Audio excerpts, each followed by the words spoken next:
Hello and welcome back to Season 3 of Sequelisers, the show all about fixing bad sequels to good movies. If there's a good movie followed by a terrible sequel, we're going to do our very, very best to try and fix it. This is Reel 2 of Spider-Man 3, and I am your host, as always, Jack Chambers. The team known as Sam Raimi Needs a Holiday, Alec Plowman, Yo, and Stuart Ashen. Hello there. And their opponents, my secret copier. That's the thing that we explained. Go back to last week, you'll get the reference. No, you won't. You still won't. Matthew Stogdon. I keep wanting to do a Spider-Man quote. All I've got is I'll get more for it on eBay, but it doesn't really work. So I'll just say hello. And Tim Maytom. Hello. Coming up with a second Spider-Man quote was bloody difficult. Yeah, I was just nobody went power and responsibility. That's the obvious one. What is it in Amazing Spider-Man? Because they can't say that line. So he goes, sometimes you got powers and you got to do good things with them, but not bad things. You have a very important duty with your superhuman strength. It's like, what? It's all puberty talk, but the fact this comes out of Martin Sheen's mouth, you don't really care. You're like, yeah, he's right. That's right. I do have powers and I have to do stuff that's good with them. I really want to see a mashup between Amazing Spider-Man and The Departed, where he gets he gets pushed off the roof and then Spider-Man swings by and saves him. Well, speaking of my secret copier, why don't you remind the listeners at home of your film title, your cast and crew and all that good stuff, and your elevator pitch before we delve deeper within your proper pitch. Our film is Spider-Man 3, coming out 2007, exactly when Spider-Man 3 did do. And our director is Richard Linklater. Our returning cast is Tobey Maguire, Kirsten Dunst, James Franco, J.K. Simmons, Rosemary Harris, and Dylan Baker as all them good folk from the earlier films. And our new cast is Mads Mikkelsen as Kraven the Hunter, Norman Reedus as Herman Schultz, aka The Shocker, and Paula Patton as Sally Averill. Our composer is Danny Elfman, who did Spider-Man, Spider-Man 2, and most Tim Burton films and a bunch of other superhero stuff. Our elevator pitch is, as Peter Parker and Mary Jane adjust to their new life as a couple, balancing the responsibilities of Spider-Man with the difficulties of everyday life, Harry Osborn plots behind the scenes. Bringing a deadly new threat to bear, Osborn aims to end Spider-Man's life once and for all, but has he gone too far? Dun dun dun. Spider-Man 3. Title music, credits, film. Peter Parker races up the stairwell of an apartment block, switching between web swinging and regular running to avoid raising suspicions whenever residents appear. Bursting through an apartment door, he sees plumes of smoke filling the room as an alarm shrieks. Shooting web to silence the alarm, Peter opens a window and places a blackened lasagna on the sill. As he does this, Mary Jane Watson walks in, causing Peter to spin around and announce dinner is served. The two quickly catch up over a rushed meal, then change outfits, check the answering machine, and quickly exchange a kiss. We learn that Peter is working as a photographer for a real estate agency and searching for a job in science, while MJ is balancing low-paying modelling work with a night job as a waitress. Money is tight, and the two seem exhausted, but very much in love. MJ heads out to work while Peter puts on his mask and exits via the window as Spider-Man. Patrolling the city, Spidey intervenes in a shootout between the police and a gang armed with energy weapons. We learn that several gangs throughout New York City have gained access to this kind of tech over the last few months, but the police have no clue who the supplier is. Spider-Man helps disarm the gang members who are arrested, but their leader, Herman Schultz, evades capture. At the end of the night, Peter returns home, and he and MJ discuss the recent close calls Spider-Man has had and how dangerous the city has become. In Tanzania, a group of wealthy businessmen observe an isolated lion from a jeep. They discuss their wager as a man armed only with a knife approaches the animal. After a vicious struggle, the man walks away, victorious and unscathed. Half the businessmen celebrate, while the other half curse their loss. One of the winners consoles a loser, telling him never to bet against Kraven the Hunter. A satellite phone rings, and the driver exits the jeep, heading to Kraven, who is skinning his kill. Back in New York, MJ and Peter's schedules have aligned, and they are enjoying an afternoon off together. The relaxed atmosphere turns to one of frustration as the couple discuss the limitations of their careers. MJ's modelling opportunities have stalled after the Daily Bugle ran a series of unflattering editorials, revenge for MJ walking out on her wedding to John Jameson.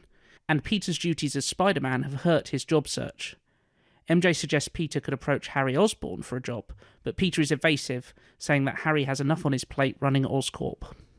A suited Craven arrives at the Osborn penthouse and is introduced to Harry as Sergei Kravenov.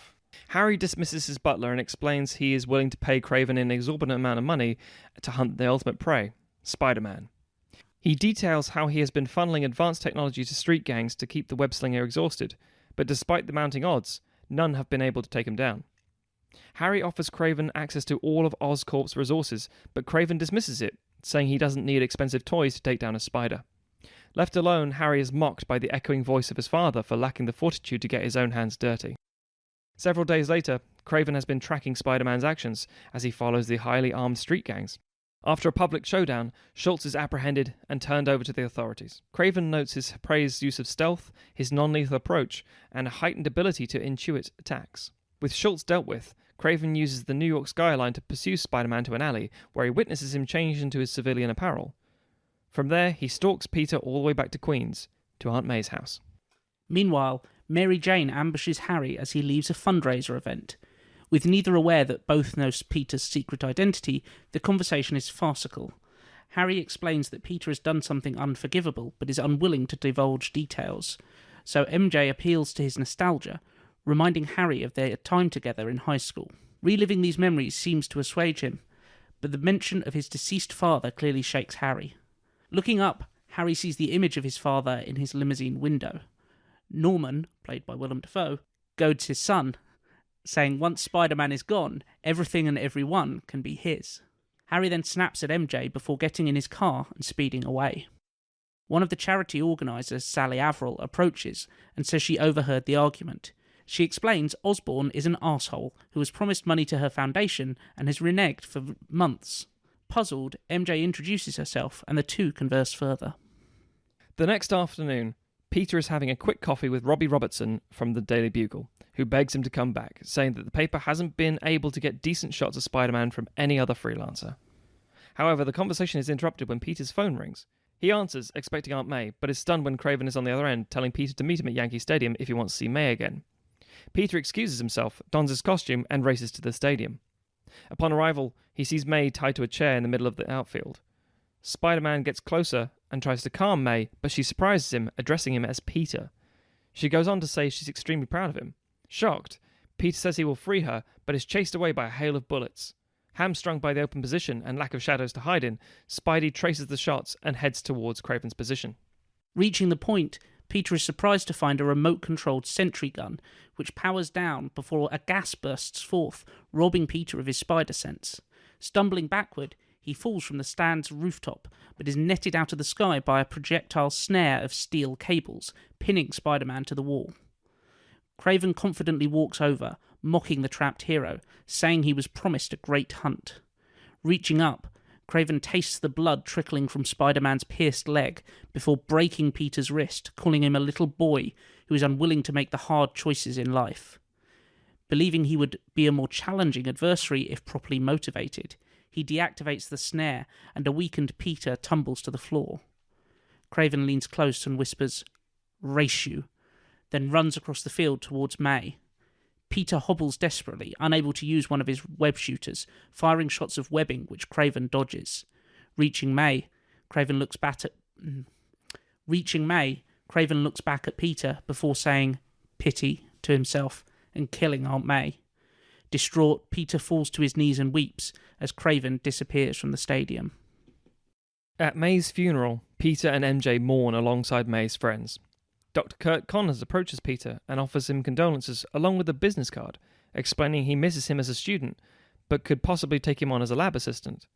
MJ then receives a call from Sally, and Mary Jane updates her friend on the investigation into Oscorp's finances and that several publicly promised donations have not been paid over. Peter snaps at MJ for taking a phone call at this sensitive time, but she explains she is trying to stop Harry from potentially being defrauded. Peter turns cruel and says Harry probably deserves it. He then goes on to say he won't rest until Craven is brought to justice. MJ tells him to remember he's not here to beat up bad guys, but to help people. but Peter seems consumed by vengeful thoughts. At the Osborne penthouse, Harry yells at an impassive Craven, telling him that killing Aunt May was never part of the plan and that he is fired. Craven replies that the hunt isn't over, and if Harry wants to control how it takes place, he should be a man and join him. Harry hears the voice of his father cackling and saying, "He's right, you know," and storms out of the room. Except it being Willem Dafoe, it'd probably be, "He's right, you know." He's right, you know. Spider-Man. He just goes, Yeah. for most of it. Spider-Man. With his wrist healed, Spider-Man shakes down numerous criminals looking for a lead on Craven, but to no avail. At his wit's end, he drops in on J. Jonah Jameson, asking if he has heard anything about the hunter's whereabouts. JJ laughs in his masked face, amused that Spider-Man has come crawling to him for help. Spidey, however, slumps to the floor and begins to cry from desperation and grief. Taken aback, JJ ineffectually pats him on the shoulder and tells him that should he hear anything, the Wallcrawler will be able to read about it in the Bugle. Betty Brandt buzzes through to Jonah's office, asking which story to run on the front page, the weapons being found on the street, or the missing charitable funds at Oscorp. Spider-Man gets to his feet and thanks Jonah before departing. Reverting back to his usual brash self, Jonah lights a cigar and berates his secretary. Peter arrives at Harry's penthouse to find Osborn drunk and shaken. Peter unmasks and attacks Harry, accusing him of providing the street gangs with new tech.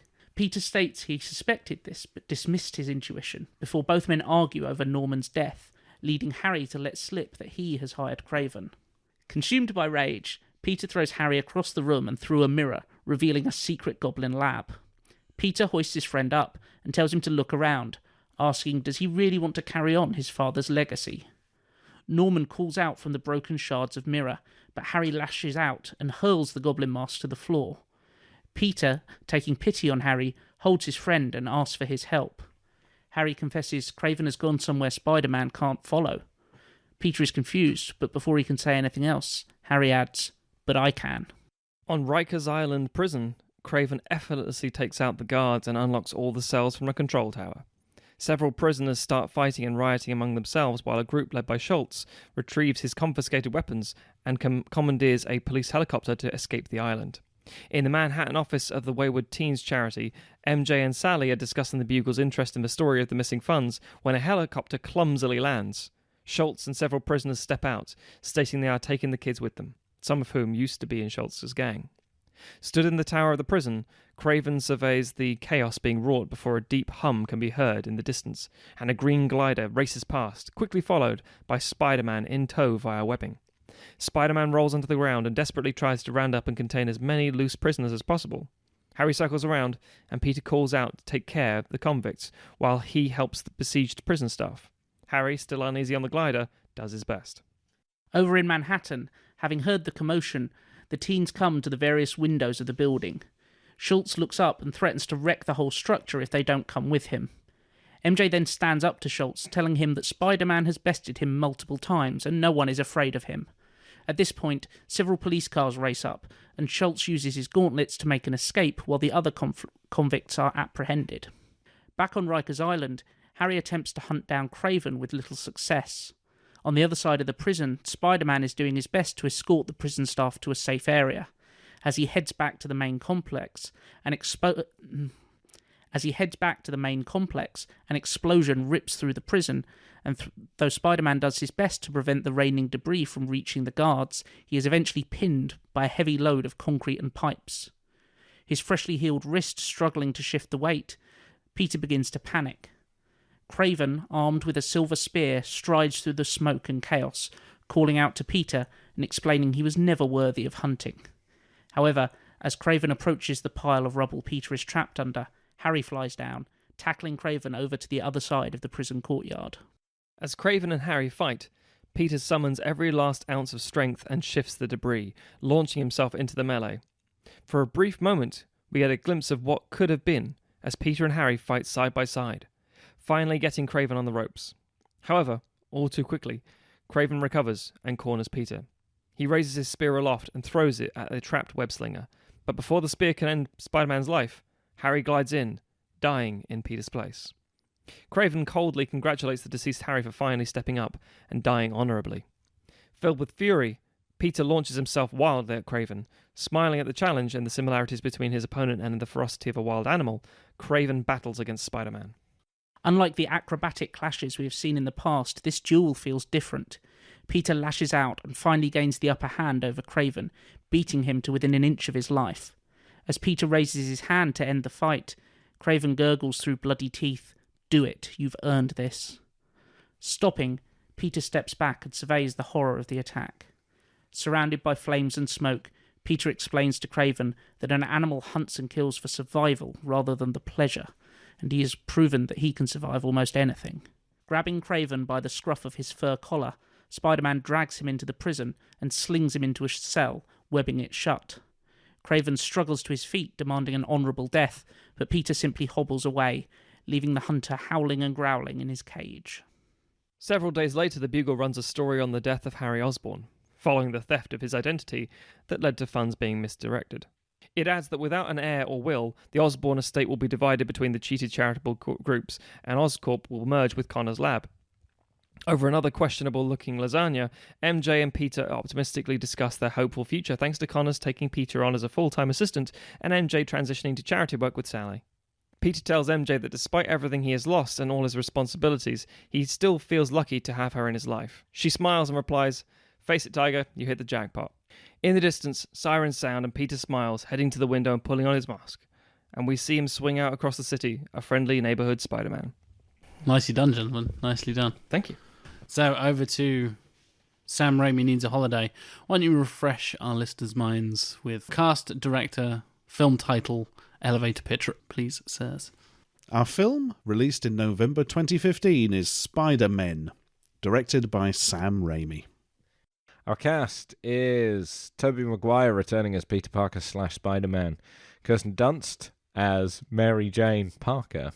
New cast is Dexter Darden as Miles Morales, Donald Glover as Aaron Davis, Michael Jai White, that's fucking Spawn to you ladies and gentlemen, as Jefferson Davis, and Jennifer Lopez as Rio Morales. Our music is by Danny Elfman, and our elevator pitch goes something like this. It is a decade since Peter Parker hung up his Spider-Man costume for the last time, but will the emergence of a new web-slinger force the old Spidey out of retirement? Take it away with your full pitch, please, gentlemen. Certainly. We open on New York City to find the giant robot Ultimo on the rampage. Pedestrians flee in terror, cars and street signs are smashed. It is a scene of chaos. The mechanical monstrosity picks up a yellow school bus full of children as onlookers scream. The robot looks like he is about to throw the bus, but suddenly his arm locks. The camera pans out to reveal War Machine, Don Cheadle, holding the limb in place with his repulsors. Other members of the Avengers quickly flank him and a massive cheer goes up from the crowd. The robot is defeated, the children are saved, and Captain America, Chris Evans, Falcon, Anthony Mackie, Vision, Paul Bettany, and Scarlet Witch, Elizabeth Olsen, greet the gathered masses, reuniting children with their parents, posing for photographs and signing autographs. The camera pans across the crowd to reveal a much older Peter Parker wistfully watching. We hear his inner monologue. "That used to be me, but that was a long time ago." His face turns to a frown as he turns and walks away. Peter arrives at a New York high school. These days, he's no longer Spider-Man, but Peter Parker, high school science teacher. His class isn't exactly riveted by today's lesson. We see one student passing a note with cartoon Zs drawn on it. One student arrives late, sits down at their desk and promptly falls asleep. Finally, the bell rings and the class is dismissed. A dispirited Peter cleans the whiteboard. The day ends, and Peter Parker walks home. Taking a shortcut, he passes a dark alleyway when his spider sense suddenly tingles. Initially, he ignores it, walking on. But curiosity gets the better of him, and he goes to investigate. To his surprise, he discovers a pair of criminal hoods causing a considerable amount of destruction with what appears to be an alien assault rifle. The technology is not dissimilar from what we saw in the first Avengers movie. When it comes to sneaking around criminals, though, Peter is severely out of practice and draws attention to himself with a false step. They turn around, training the gun on him. Before the criminals can open fire, a web line takes the gun out of their hands, pinning one of them to the wall. But we cut back to see Peter still standing there. A young, quipping web-slinger in a clearly homemade costume quickly renders the other criminal unconscious. Peter is momentarily dumbfounded. The young Spider-Man nods towards Peter, says, "Gotta go, busy night. Do you mind calling the cops on these guys?" before spinning another web and shooting off. Peter hesitates, but then decides to follow, spinning a web of his own. An exhilarating chase between the two Spider-Men takes place across high-rise New York before Peter eventually corners the young pretender on a rooftop. Seeing his pursuer for the first time, the young Spider-Man is shocked. "Mr. Parker," he says. Peter is momentarily taken aback before the young Spider-Man removes his mask. Peter recognizes him from school but does not know his name. The boy introduces himself as Miles Morales. Peter says he knows his name and that his teacher speaks of him very highly. Sitting on the edge of the rooftop, the two web-slingers talk. Parker asks Morales how he got spider powers. Morales simply responds that it's a long story. Miles then reveals that, as a child, he was in the subway carriage that Spider-Man saved from Dr. Octopus in Spider-Man 2. Spider-Man was his hero and he never understood why he went away. Peter replies that it's complicated and that besides, New York has plenty of heroes now that the Avengers are in town. Miles retorts that, while the Avengers are great for alien invasions or giant robots, New York needs someone to look after the little guy. Besides, Spidey is needed more than ever, what with the alien weapon tech that's been flooding the streets recently. He tells the older Spider-Man that he could really use his help, but Parker declines. Miles suddenly realises the time. "Crap, I'm late, gotta go, I'll catch you around, Mr. Parker." Peter sits thinking for a moment, before realising that he still has to call the police about the thugs. We see the two thugs being cut out of webbing by a man wearing a bulky suit laden with alien tech. They say thank you to their boss, but he just spits, "Get in the damn van," in response as sirens can be heard in the distance. Morales arrives at home, berated by his mother, Rio, for being late. It is his father's birthday and dinner is getting cold. Apologising, he sits down to the table with his father, Jefferson, and his uncle Aaron. Over the course of the dinner, it becomes apparent that Miles clearly looks up to his uncle, who acts like a sort of cool older brother figure. Jefferson is in the middle of telling Aaron how Miles is acing science at school and could be a great doctor or physicist one day. Aaron quips that it's better than going into the old family business. Jefferson shoots Aaron a look. "What does he mean, Dad?" Miles asks, but there is an awkward silence, only broken as Miles's mother brings the cake to the table. Meanwhile, at the Parker residence, Peter brings his wife, Mary Jane Parker, up to speed on the latest goings-on. Mary Jane says it sounds like the new Spider-Man could use some guidance, but Peter says that he can't provide it, not after what happened with Harry. In flashback, it is revealed that Peter retired Spider-Man after facing off against Harry Osborn, who had taken on the mantle of the Green Goblin to avenge his father. Osborn, in a maddened state, was acting recklessly during the battle and fell to his death, with Peter unable to save him. Concluding that being Spider-Man only hurt the ones he cared about, Parker called time on superheroics. Mary Jane tells him that Harry's death wasn't his fault, and maybe it's time for Spider-Man to return. The next day at high school, Peter tells Miles to meet him on the rooftop after class. They, Peter says, are going to get to the bottom of this alien weapons thing. Besides, if Miles wants to be a web-slinger, he needs someone to show him the ropes. "I guess that makes us the Spider-Men," Miles responds. "Oh no," Peter responds, saying that having two Spider-Men will be too confusing. He suggests that Miles calls himself Kid Arachnid or something. But Miles says that's a terrible name and he's sticking with Spider-Man. Peter and Miles start to hit the alien weapon sellers hard. Under Parker's tutelage, Morales becomes a more effective Spider-Man, while Parker regains his confidence in his superhero abilities. They learn that the alien weapons are made using tech recovered from the New York incident in the first Avengers film. It is being lifted from Stark Industries, who secured a government salvaging contract after the incident. Eventually, they get the location of where the weapons are being manufactured, an abandoned warehouse in Manhattan, as well as the name of the man running the operation, the Prowler. They also discover that the Prowler is planning to hit Stark Industries in a big way in the next few weeks, and learn the proposed date of his big score. This will make him very rich, and see even more alien weapons on the streets. Miles suggests that they take down the Prowler, but Peter says they need to inform Tony Stark, who can take care of his own business. Peter makes a call, but after being caught up in Stark Industries' mass of cool holding and dead ends for an hour, he pulls his mask back on and says, "Let's go." The Spider-Men arrive at the warehouse and spy the Prowler. They discover, to Miles' horror, that the Prowler is actually his uncle, Aaron Davis. Peter tries to hold Miles back, but he runs recklessly into battle in an enraged state. Initially, Aaron is caught off guard, but he easily overpowers Miles thanks to his powerful suit, which is laden with the alien tech. It looks like Aaron is about to finish Miles off, but Peter rushes in to save him, taking the full blunt of a weapon's blast. As the blast hits, Morales' mask is ripped off, revealing his identity to Aaron. Morales screams blue murder at his uncle, but Aaron retorts that being a criminal is in the Morales family DNA. He says that he and Morales' father, Jefferson, were running guns back before Miles was even born, and that this goody two-shoes act won't last forever. The sound of sirens is heard in the distance, and the Prowler beats a hasty retreat. Miles goes to Peter, who is badly wounded and unconscious. He picks him up over his shoulders and takes him to the hospital. Hours later, we see Morales and Mary Jane Parker in a hospital waiting room. A doctor comes out and tells them something. We don't hear any dialogue, but as Mary Jane breaks down in hysterics, we realize what's happened. Peter Parker has died. Morales is frozen in silence. In a deserted alleyway, Morales rages. He smashes up dustbins and punches the wall as he cries and screams. He throws his Spider-Man costume into the bin and leaves. Weeks pass. A memorial service is held for Peter Parker. Miles continues with his studies, having dropped his extracurricular activities. Uncle Aaron has gone off the radar, though that subject is not discussed in the Morales household. One day, Miles is confronted by his mother.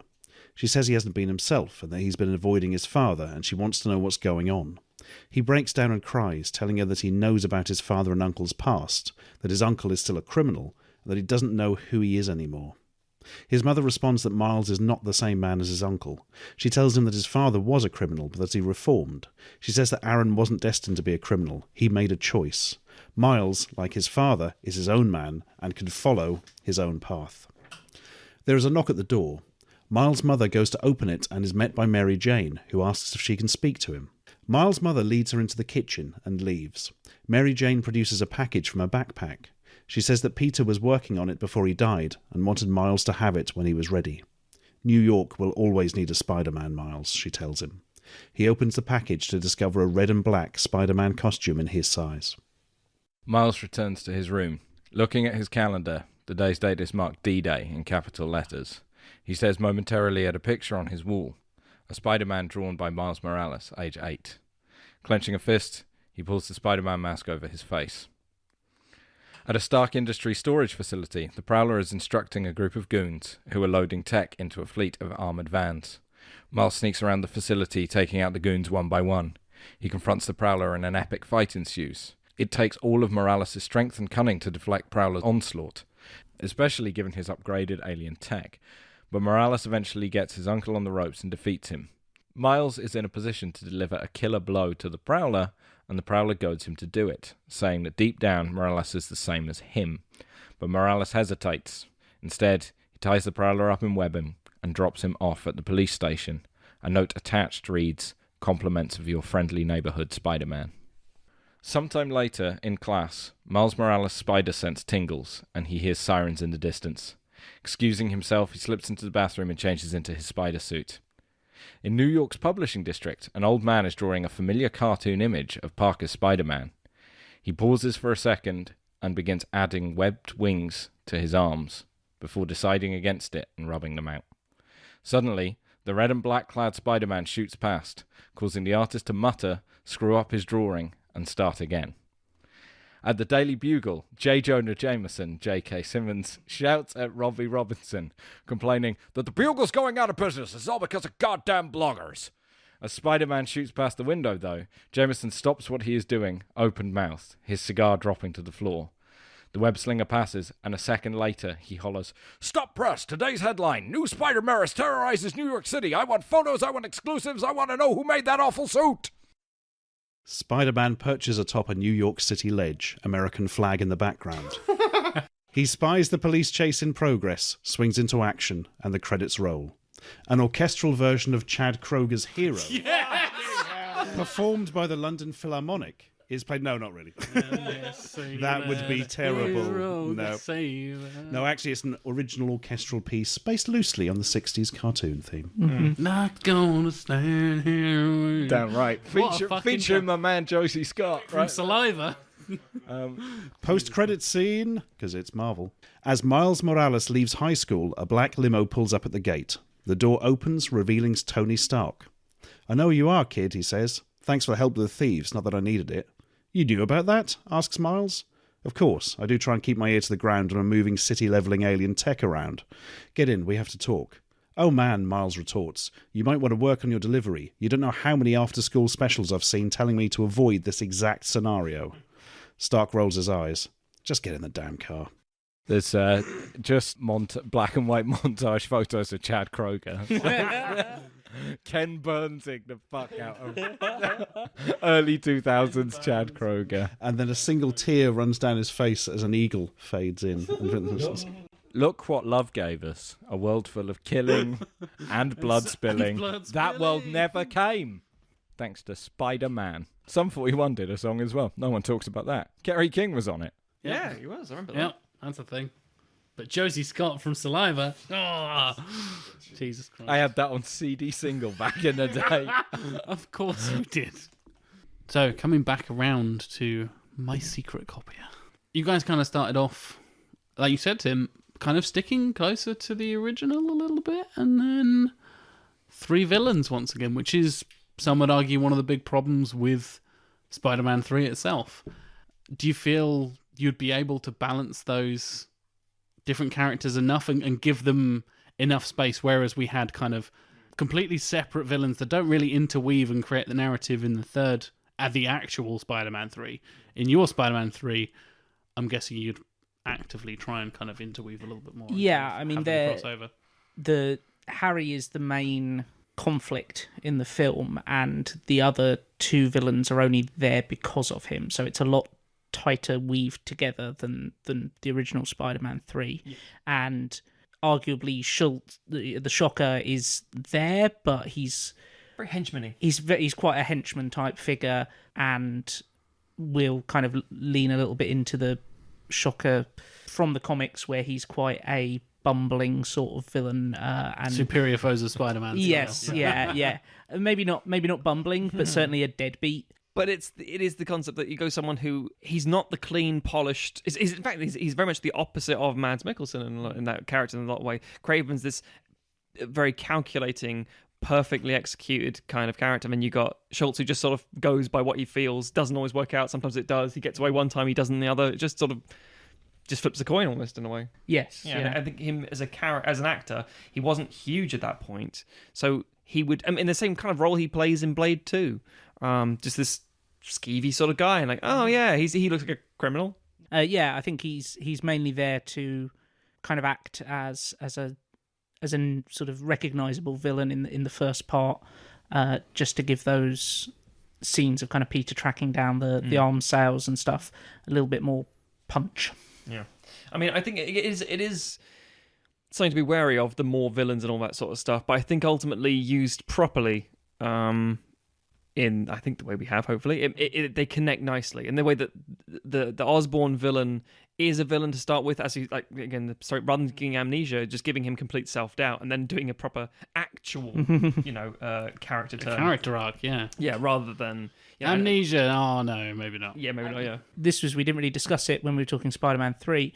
One of the big problems with the 3 villains in Spider-Man 3 is you've got Harry Osborn, who has a redemption story, because you don't want to, he hates Spider-Man, but you don't want to see him necessarily go full evil, and he sacrifices himself at the end, much like he does in our film.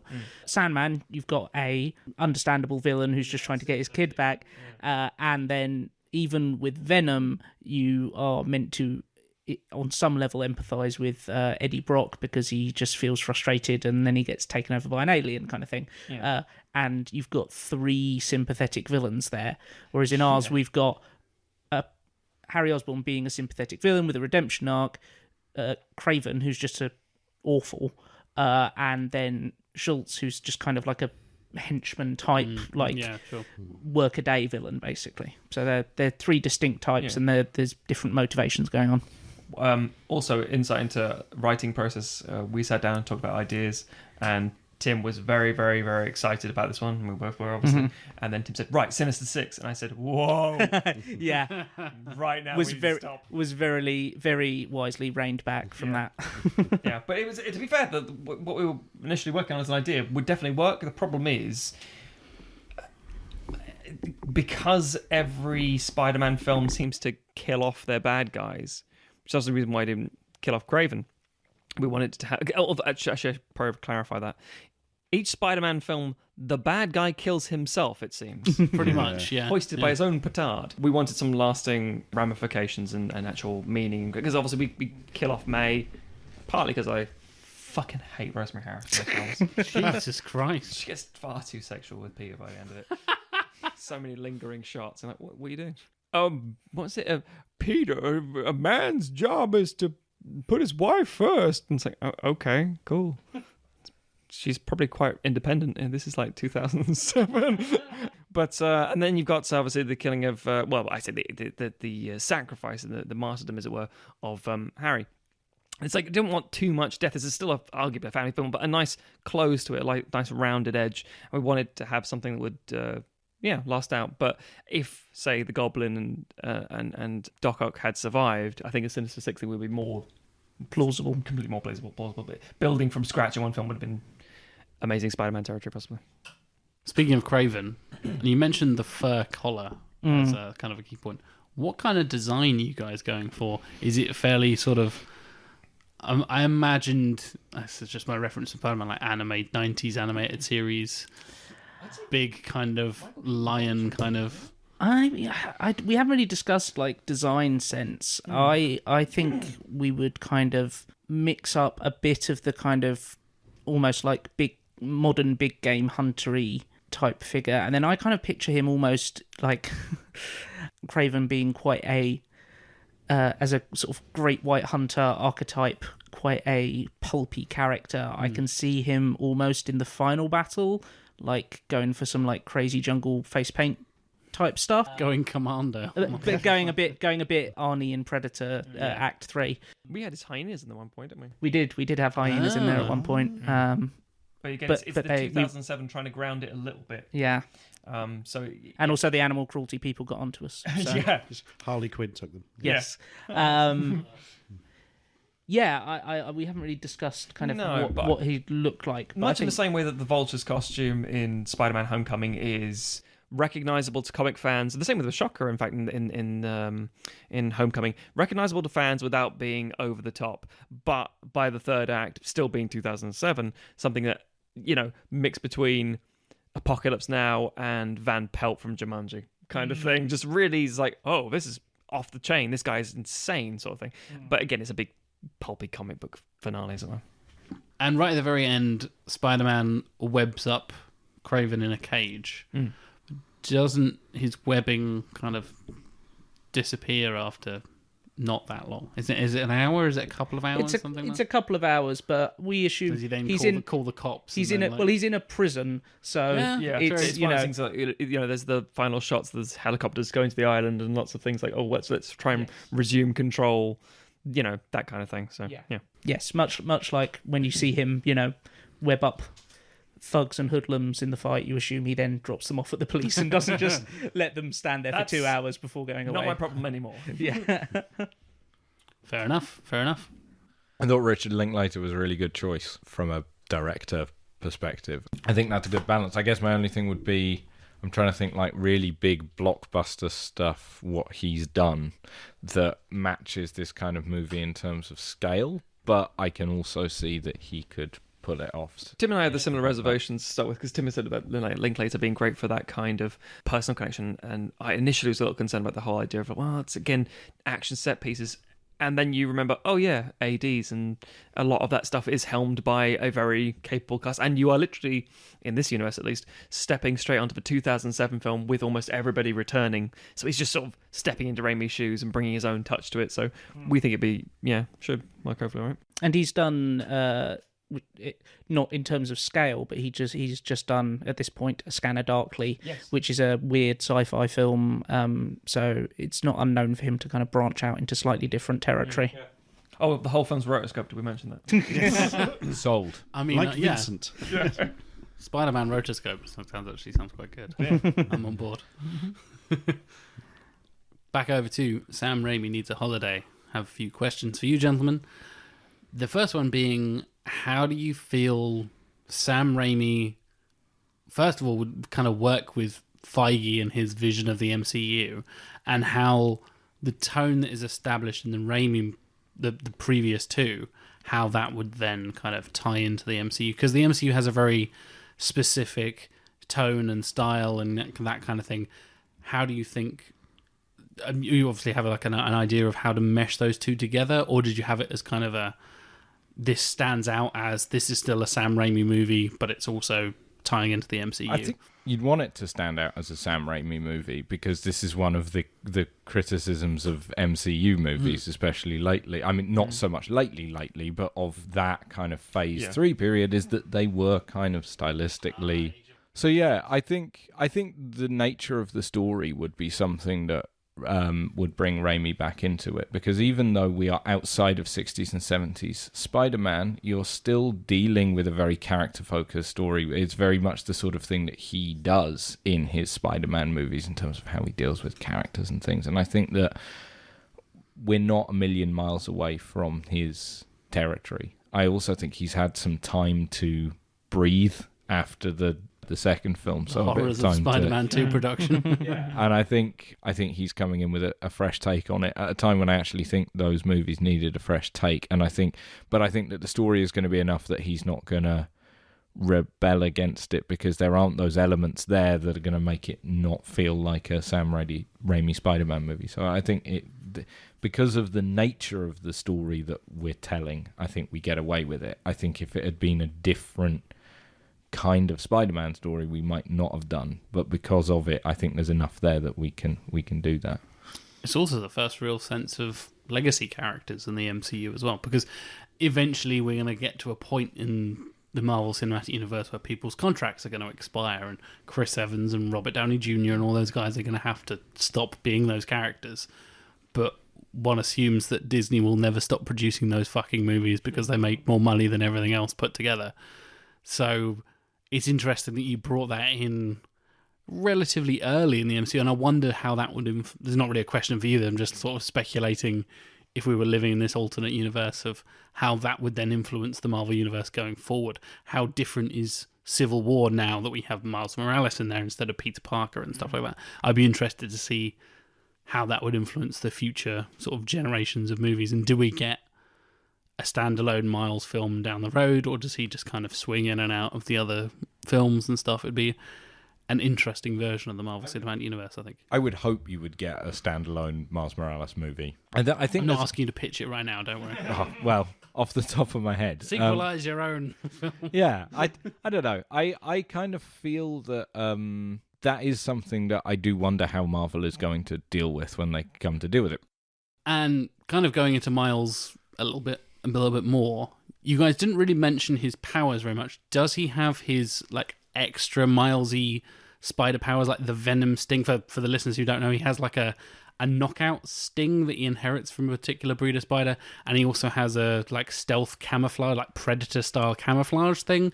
Does he you didn't mention those, I don't think. Does he have that, or are you going for more traditional, like he's very much like a successor to Peter's kind of legacy? I think they were in an earlier draft of it.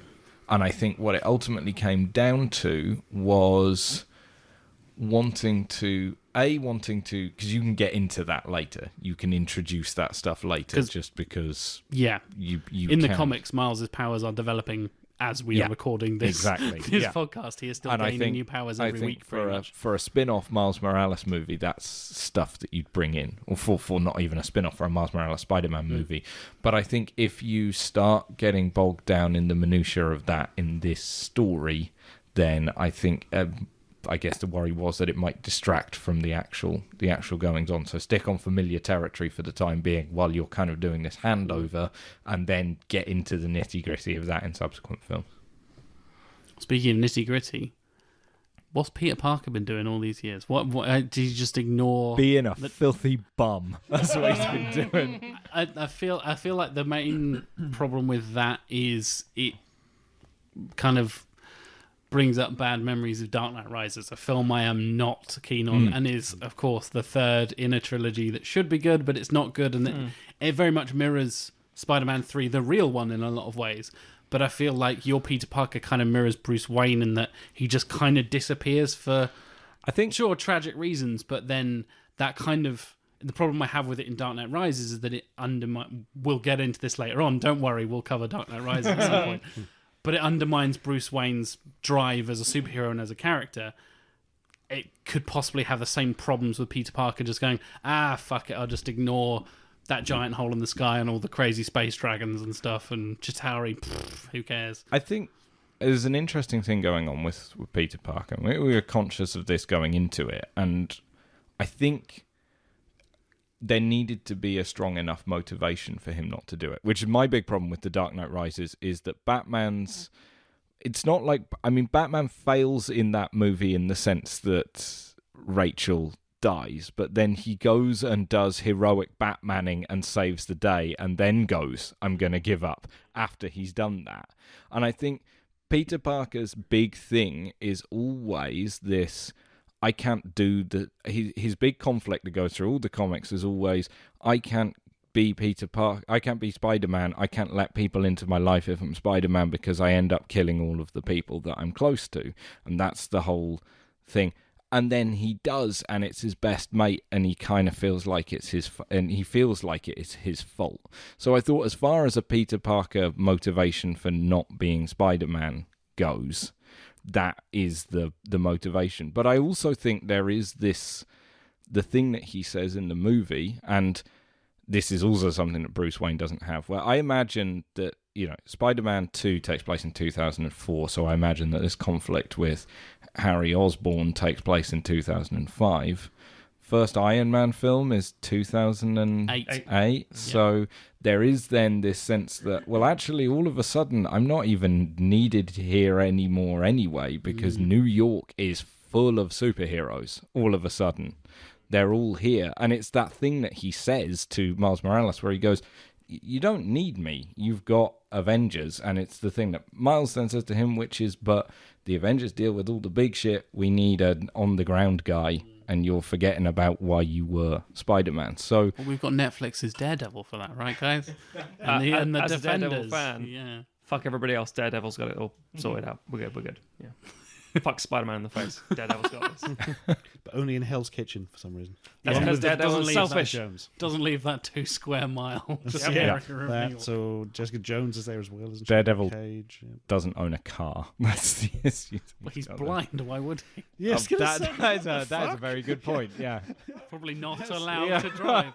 Unless he just magically passes a driving test and it's like, you're a really good driver for a blind guy. And he's like, oh, well, shrugs the camera. Stevie Wonder taught me.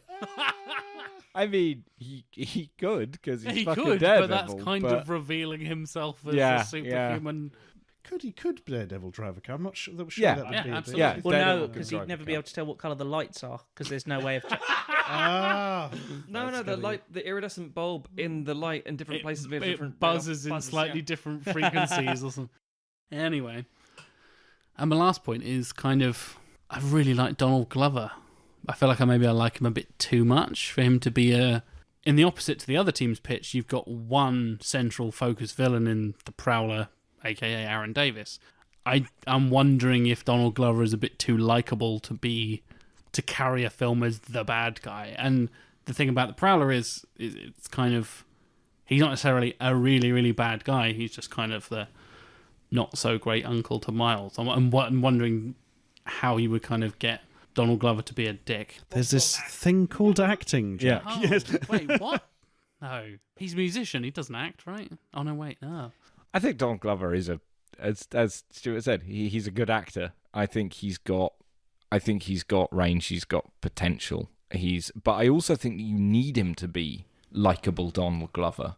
And I think that's what's great about it. Because he's your old buddy Angle Aaron at the same time. Yeah. And then you kind of, you put the turn on it. But yeah, I think he could pull it off. And I mean, also I think, and this isn't a great argument for it, but I think Marvel must presently have enough faith in him being able to do that, because they're clearly setting him up as that character in because he's introduced in Homecoming, and it's like, hey, I've got Aaron Davis, and he's like, yeah, I've got a nephew that nephew likes this stuff, yeah. Mm-hmm. So yeah, I think they're obviously going down that route anyway. I don't think we'll get him as full blown Prowler though. I think it was that frustrating thing as well, where of course because around Amazing Spider-Man, there was that thing of, are we going to get Donald Glover as Spider-Man? There was that whole thing. And it's that thing where it's like, well, that would still be great, but now he's too old to play Spider-Man. It's like if this had been, if only we ran place, a right time. podcast where we could somehow change what sequels had been made at certain points. If only. If only. What a world that would be. That is not the power that a man could harness. I have a very important question for Sam Raimi Needs a Holiday. Is the old man who's drawing Spider-Man at the end, is that your Stan Lee cameo? No, it's Steve Ditko. You're gonna get fucking you're gonna Ditko. get Notorious Recluse. Yes, And- we are. The and- J.D. Salinger of comics. And general awful human being Yeah, Steve I Ditko. genuinely thought it was going to be like just a Stan Lee. I didn't realize we were going Ditko. Fucking I hell. assumed it was Stan Lee. I The joke was quite against this Ditko thing. joke that he I'm not a can't- fan of. I didn't understand the reference. I don't like Ditko. I do get the reference. I think it makes much more sense Yeah. now as well. But I'm like, oh, that's bold. I thought Yeah. the joke was that Stan Lee never drew a comic in his life. He just can't draw Spider-Man. I think you are more likely to get an actual functioning Ultimo robot rampaging through New York than you are to get. I think we absolutely are as well. But I wanted to do because, and think what you will about Steve Ditko, but yeah, he did co-create He the did draw- character and he get did none draw of the hell out of some and get comics. none of the credit for it for many years. And I thought not having a Stan Lee cameo and having the other guy cameoing in his place. So bold. Yeah. In the original draft, it was Stan Lee and It was Steve I Ditko. can't believe you took that out. It was so good. I had to take it out, Alec, because it was a page fucking long. It was. I will explain. In the original scene, you had the two guys over an easel drawing, with Steve Ditko drawing the cover to Amazing Fantasy number 15, and Stan Lee leans into him and says, "Are you sure he has webs for wings? I've never seen him with webs for wings." And then Steve Ditko says, "Why don't you draw the damn thing?" And then he swings past, and Steve Ditko, mutters an obscenity, scrunches it up, and starts drawing the new Spider-Man. It's like the end of Irredeemable, where the Schuster guys started inventing Superman based on this idea of what they... Yeah, interesting. I don't know. I think it'd be less controversial to get like a CGI sort of like, like the de-aged heads of like Michael Douglas and stuff, but it's Princess Diana. So, my secret copier, have you got any other questions or comments for Sam Raimi Needs a Holiday? Yeah, ultimately, I just want to say that I don't personally like the MCU link because I think it causes too many headaches, but I wanted to point out that I really do like the Miles Morales links in the story. I think it's just the Tobey Maguire coming back and Miles Morales being introduced, just really very strong, nice little character arcs. And I think, especially when you look about how Sam Raimi develops the previous scripts, it's all based on less on, and this is the thing why they sort of the first two films work very well. They're less on what kind of cool fight scenes can we have, and more about what kind of emotional connection can we have as an audience. What he did like the idea of Venom because there's no humanity to it. So yeah, I just very much like that aspect. That's all I wanted to say. So when I guess if you're like editing their pitch, man, you could then have it, I don't know, set in like 2009 and have Tony Stark just show up at the end. Yeah, It's like the almost end of the Incredible Hulk. Yeah, I guess you wouldn't have the Chitauri weapons from Avengers. No, but it you also could means we have, might like, get a Spider-Man from the Hulk fucking style. get-go in Avengers, which would work out nicely. Exactly. I'm interested if you guys had, because we talked in Real One about how Raimi loves 60s and 70s Spider-Man, and Venom didn't work in part because it's a 90s character he has no interest in. Do you think he would have that level of interest in a Spider-Man character who's only been around about 10 years now? I think because of the character-driven thing with it, I think yes. I think the other problem is exactly what Matt just said, which is that Venom is a difficult character for Sam Raimi to do because he's not really a Sam Raimi character. This still feels suitably Sam Raimi tonally. The problem with Venom is that it's always going to be about, trying to fit him in there where he just doesn't in the kind of film that he makes. And I mean, this is always the struggle that everybody has with Venom, and why this new Venom movie might fall on its arse is that he's a difficult character to do from that perspective. He's also very much of a time when characters in comic books were a very particular kind of character. Yeah. He's such a 90s character. And That's the he's thing. got... He doesn't work. Fans love Venom. They love the idea of Venom. But Venom is a fucking awful character. The only time Venom ever works for me personally is when he's Flash Thompson. And Agent Venom was Agent fantastic. Venom. That works great. And I know that they're sort of saying maybe the whole Tom Hardy thing's going that road, but guess what? It fucking won't work. No, probably That's not. interesting, because I always liked Venom. Or should I say I liked the idea of Venom until I started reading some of the comics, and then I didn't really like Venom, it turned out. I had exactly the same people love the experience, idea, they love the design, they love the concept. I mean, It feels it's never quite been done right. No, do you know what I mean? exactly. It feels a bit like some sort of... I was going to say something a bit like a spin-off of Spawn or something, but it is actually Todd McFarlane. He's an anti-hero from the 90s, so done by Todd McFarlane. That totally makes sense. I think it is just that the 90s, I think it's fair to say, is a weird time for comic Very books. much so. No shit. And I think that Throw everything at it, see what sticks. Oh, wait, nothing does well. Almost anything that you have that is a product of that era. I mean, really, I'm trying to think, other than like Deadpool, I can't think of a character from that era that has retained the kind of popularity that Venom has, that was introduced into Marvel Comics. Like, Shit, yeah. really? Not Marvel characters, no. Yeah. Yeah. There's a big ones. I mean, DC, you've got Harley Quinn. Harley etc. Quinn and Yeah. Harley Quinn, But Harley Quinn doesn't Kyle come out of comics. No, does it's it? No, entirely she comes true. out. Yeah, and it was a while TV. before she was in a Yeah. comic. Yeah. I mean, again, Kyle Rayner, yes, but also at the same time, fucking lengths you have to go to get there. Yeah, you've got all the established Green Lantern stuff already as well. Yeah. Yeah. So staying with Sam Raimi Needs a Holiday, I really enjoyed the fact that you had Miles tying into Spider-Man 2. I thought that was a nice little nod of like, he was on the train in Spider-Man 2, because that's still one of the best scenes in the history of superhero movies. And there's the Marvel Cinematic Universe thing of like, Peter's the kid in Iron Man 2. Oh, yeah. He's at the Expo. Yeah, the Expo with the little Iron Man mask and stuff, and it's a fucking stupid idea. But I think you guys did it well, and you didn't like flash back to a little Miles Morales, and that would have been heavy-handed. But I like your kind of the subtle ways of tying it all together and bringing it all together. I really like how Harry's death mirrors Gwen Stacy's kind of thing in the comics of like, he tried to save him, but he couldn't, and he falls to his death. It's a good way of doing that without introducing Gwen Stacy out of nowhere, like the real Spider-Man 3 does, and having that, like you said, Alec, the kind of character motivation of him Dark Knight Rising it, basically, and going off and not being Spider-Man for a bit.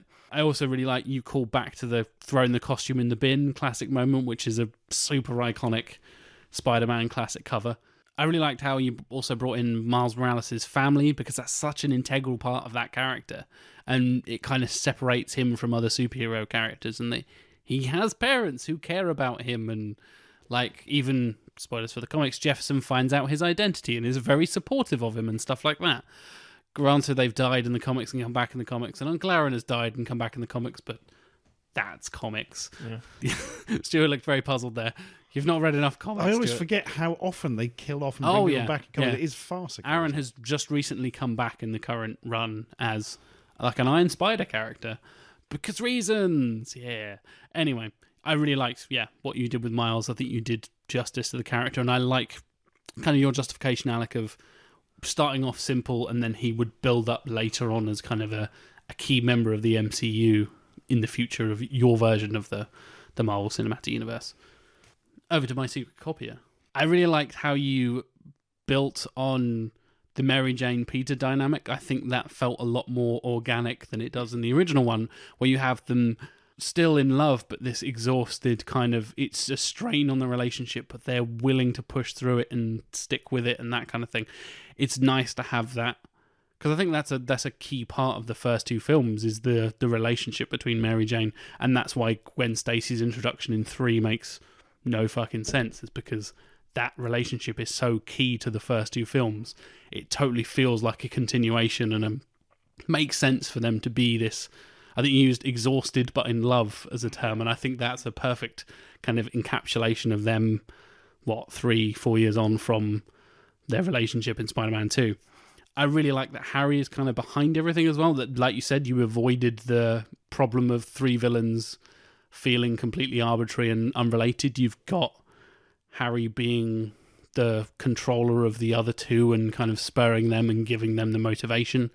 You've also got Harry being the kind of mirror to Peter, and they literally fight side by side. And I think you even said in the pitch, like, in a future that could have been. In an interesting moment, they work together. In a future that could have been, they work side by side. And that's a fantastic, again, a culmination of the relationships that are built up in 1 and 2. That feels like a very organic and very natural progression for where the redemption arc of Harry could have gone in Spider-Man 3, but they fucked it with amnesia. You've also got very kind of classic Spider-Man callbacks. We mentioned the stuck under concrete lifting stuff. The other team have costume in a bin. You've got Spider-Man lifting heavy things and struggling. You've got classic Spider-Man moments, and I think your ending couldn't be more classic Spider-Man if you tried. Sort of like, gotta go to work, MJ, and he kind of spins out the window, and you've got the J. Jonah Jameson stuff, and yeah, really nice. I really like how Peter is also kind of consumed by vengeance, and he goes to the dark side, and you both kind of touched on it, that Miles gets consumed by anger in Sam Raimi's Needs a Holiday pitch, and then you've got Peter Parker gets kind of consumed by vengeance in My Secret Copier's pitch, and you had them, in a lot of ways your pitches are very different, but they also mirror each other in interesting ways, and you both had the similar line of ready to deliver the killing blow, but realise that it's not the right thing to do, which is a very important thing in superhero movies, because superheroes probably shouldn't just be randomly killing people. Yeah. Hey, Zack Snyder. unless they're Judge Dredd. Oh, but he's not a superhero. Well, and he doesn't do it he's randomly. A comic book character. He does it unquestionably all the time. The law. He is the law. So I guess it's that final time for me to render my verdict and pick a winner for Spider-Man 3. And I'm going to have to go with Sam Raimi Needs a Holiday. Congratulations, gentlemen. You are one step ahead. You're 2 steps ahead, in fact. You are 3-1 up for this season. Congratulations. Like I said, I really liked what you did with Miles Morales. Again, I'm a bit biased on Miles Morales. I like him as a character. Fucking Dick Grayson every time. He's Marvel's Dick Grayson. No, but like I said, I really like what you did with the character and the natural progression of tying it all into the MCU. It felt like the right amount of Miles to have it tie in together and not go too crazy like the real Spider-Man 3 did. You didn't try and do too much in one film. You kept it kind of low-key and kind of simple with Prowler. And really, really liked it. And maybe easily the toughest decision of this season so far. One of the toughest decisions I've had in general in this whole podcast. So well done to My Secret Copier as well. I will say the thing I say at the end of most of these episodes, which is I think both teams successfully sequelized the shit out of Spider-Man 3. I think we came up with 2 infinitely superior vast improvements. Vast improvements, certainly. I mean, not that we actually had to make them, because that in itself might be different. But Good luck convincing Sam Raimi to come back. Yeah. And Steve Ditko, in fact. That's the real problem. Yeah. That Ditko cameo will cost you more time and money than in the rest of the film put together.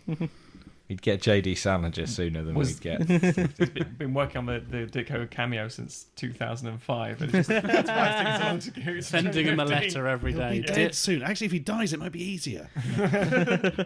Weekend at Bernie's. Exactly. Starring Steve Ditko. Weekend at Steve's. It's just Stan Lee holding Sounds like the worst week. just behind him. Dance for me, Ditko. It's no longer just a metaphor. The most on-the-nose metaphor is Stan Lee controlling Ditko puppet. So that wraps us up for Spider-Man 3. If you guys have any suggestions, if you disagree with my decision, please let me know. Sequelisers@gmail.com is the place to send questions, queries, and all that good stuff too. And of course, if you want to send it in 280 characters or less, go to twitter.com/Sequelisers or just @Sequelisers. That's with E's and S's. You bloody Americans spelling it with Z's and A's and all that kind of stuff. Yeah. You should know by now. Nobody spells it with an A, do they? Yeah, as in equalizer. Yeah. Take the word equalizer in American spelling and slap an S on the front. Equalizer and then put an S on it. So that's that would be if we were forming the word differently. Correct. We are sticking with the idea of the sequel. With the word sequel that the whole pun is based on. Yeah. For they are not equal, for this is a poor sequel. True. Thanks, Stuart. Anytime. We'll be back next week. We'll be fixing Ghostbusters 2. People are going to be fucking pissed. Because some people really like that movie. Yeah, Tim. Yep. But loads of people like all the movies we've fixed so far. People are like, oh, I really like Exorcist 2. Fuck off. Ghostbusters 2 is one of the ones that I hate like the least of the ones that we've covered. Yeah, so I would far, agree, yeah. but it's Predators got 2 some moment. great imagery in it, but I think I like Predators 2 more. That's totally irrelevant. Please end the podcast. Bye.